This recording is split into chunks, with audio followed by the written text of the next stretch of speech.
ఈ మధ్యకాలంలో కోళ్లు చనిపోతున్నాయని చెప్పేసి మన ఫాలోవర్స్ కాల్ చేశారు. నాకు కాల్ చేసి కొన్ని ఫొటోస్ పంపించారు.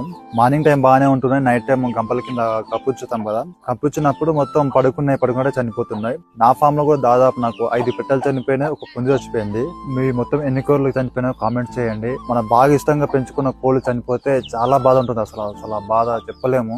ఫామ్ లో కోళ్ళు రోజు 1-2 కోళ్ళు చనిపోతూనే ఉన్నాయి. నేను చనిపోయిన కోళ్లను పౌల్ట్రీ వెటనరీ డాక్టర్ దగ్గర తీసుకెళ్లా. అక్కడ నీట్ గా పోస్ట్ మార్టం చేసి నాకు ఏం చెప్పాడంటే, కోళ్ళకి VVND వైరస్ ఉంది. ఈ వైరస్ ఉంటే ఒకదానికొకటి సోకి ఈ మొత్తం కోళ్ళని చనిపోతాయని చెప్పాడు. వైరస్ సోకిన కోళ్ళని ఫస్ట్ బయటికి వదలకుండా ఒక గంపలో గాని గాబులో గాని వేసించాలి. ఒకదానికొకటి దగ్గర ఉంచకూడదు.